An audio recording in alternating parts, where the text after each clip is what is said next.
Hi everybody and welcome. Today we're going to be talking about hyperbolas. So we're going to start off by going over some of the basics, and your goal after watching this video will be able to identify the important functions of a hyperbola on a graph and also be able to identify the equation of a hyperbola as well. So first things first, what is a hyperbola? So if we're looking at this here in green, we're going to see that these lines here, that kind of makes up a hyperbola. It's almost like we have two parabolas, pretty similar to that. You're going to notice here, I'll highlight these in green, some things that are the same. We've had a focus before, so there's two of them. So we have our foci, just like we did in the past. We still have our center. Other things that I should put on here, we still have a vertex. Still have a vertex, in this case two of them, pretty similar to an ellipse. A thing that is a little bit different, but same concept, transverse axis. This is what we called the major axis before. So if we're going along that axis, the x-axis in this case is transverse. If it was flipped the other way, it would be the y-axis. And instead of calling it a minor axis, we now call it a conjugate axis for hyperbolas. Something new that we are adding in is the idea of asymptotes. So hyperbolas have these. They are the lines that are going across here, and they'll never, ever, ever, ever, ever touch these lines.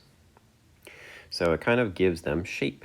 It almost makes that x there, and then they're kind of going away from the size of the x. So that's kind of the shape of a hyperbola. We're going to need to be able to identify all of these things. So having this set up for us is going to help. All right, so let's write down some equations now. The equation of a hyperbola, like the one that we saw above, with our transverse axis along the x-axis, looks like so. The only major difference from an ellipse here with the equation is we're now subtracting. The transverse axis always goes with A. So in this case, transverse is the x-axis. If we add our transverse axis under y, so in this case we put the y first and that's under A. Here the transverse axis is going to be the y-axis.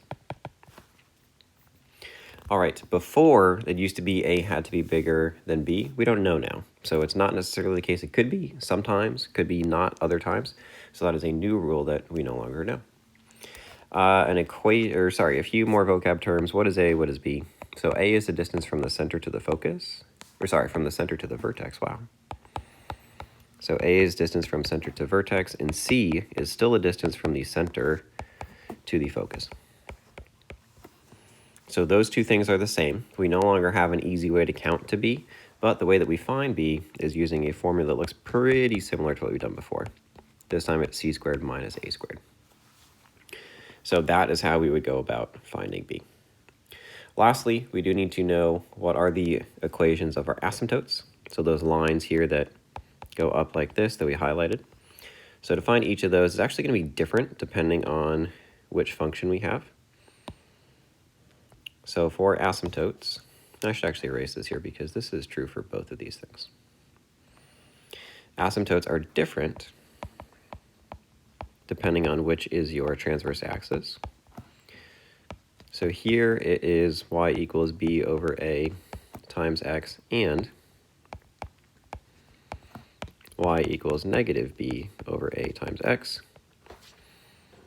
And if your transverse axis is on the y-axis, following this framework, it is y equals a over b times x and y equals b over a. Sorry, I said that wrong. Negative a over b times x. All over the place today. Okay, so they each have two asymptotes. So there's going to be two equations for those asymptotes as well. So this is the chart that we'll reference when we're doing practice problems and going through, again, keep them very well organized. Which axis is your transverse axis? Is it x first or is y first? Which one has the a under it? And that's going to tell us everything that we need to know. So let's say we have an equation where we have a focus at 8, 0, and we also have a vertex at 4, 0. So if we're looking at this on a graph, there's a focus, there's a vertex. We go 8 right, 0 up, down, 4 right, 0 up, down. Our center is in the middle because they didn't tell us otherwise. So that also means we have a vertex 4 to the left, same distance, and a focus that is 8 to the left. So generally speaking, our shape is going to look something like this. So A equals 4. That's the amount of skip counts from center to vertex. C equals 8. Again, number of skip counts from center to the focus. So we can use our equation from above, which is b squared equals c squared minus a squared, to start solving for the unknowns. So in this case, b squared is going to equal 8 squared minus 4 squared, or 64 minus 16. When we do 64 minus 16, we're going to get an answer of 48. We can take the square root of 48 to get just b. And the root of 48 is going to give us a little bit of rounding here. We can take 6.93 maybe. Just round it to 6.92. I think that'll be okay. So using this, we can now fill in our equation. So we're going to have x squared minus y squared equals 1 over a squared. A squared here is 16 over b squared, which here is 48, equals 1. So that's equation number 1 that we need. Part 2 of our answer that we need is the equations for our asymptotes. So we have b over a for this, so 6.9 over 4. And we have to do the negative version of that as well.